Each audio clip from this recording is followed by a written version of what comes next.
So the best strategies involve a combination of methods that are tailored to reach your target audience in different ways and achieve the specific goals that you have for your app. So a few key strategies include ASO, so App Store Optimization. So make sure that you're optimizing your App Store listings with relevant keywords, engaging visuals, the right descriptions to enhance the visibility of your app, particularly if it's a public-facing app. So if it's an internal-facing application with your staff, then it's more around internal comms and emails, etc. Think about leveraging social media promotion, and that includes LinkedIn.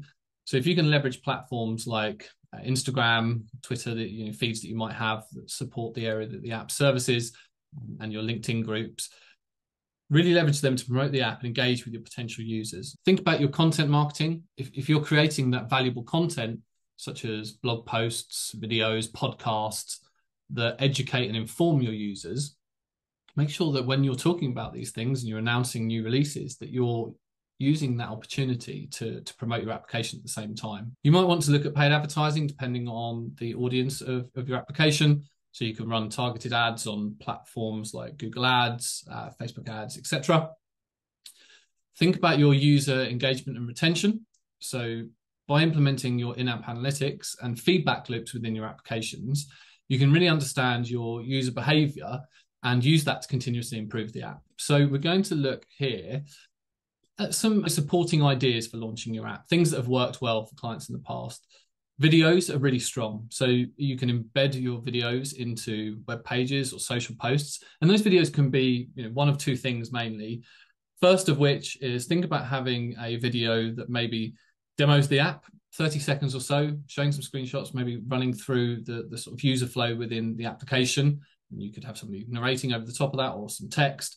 And then the other thing that works really well is having a key stakeholder or a respected member of that particular industry community or your service area, whatever it might be, talking about the application and how beneficial it is to them and how it might benefit the people that use them. Social media posts, I think these are really, really powerful in terms of their impact on your user base. I had a client that used LinkedIn posts. So they were already posting about new podcasts that were being released, but they were never mentioning the application where you could listen to podcasts.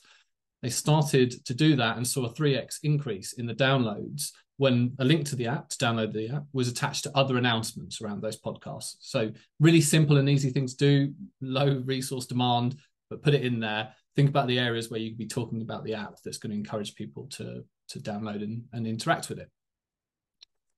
Internally, you might want to look at website or internet posts. How do you engage with your staff at the moment? Which avenues do you use to communicate with them and make sure that you've got enough, I suppose, exposure or awareness of the application on those mediums. Training manuals or user guides are really, really helpful, particularly if your app is implementing a new process or it's being used to drive process efficiencies, changes to a process maybe.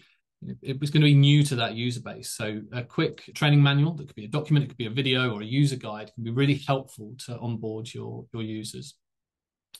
Press releases, and I'd also bundle in award nominations with press releases because we've worked with some clients on award nominations and had some applications that have won awards also.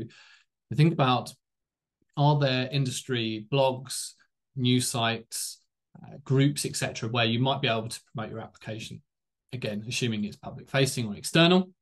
FAQs, really important. You can empower people to self-serve and stop them from sort of coming into your app, getting a bit lost, not sure what to do. Slide decks, like the one we're using today, could be a good medium for you.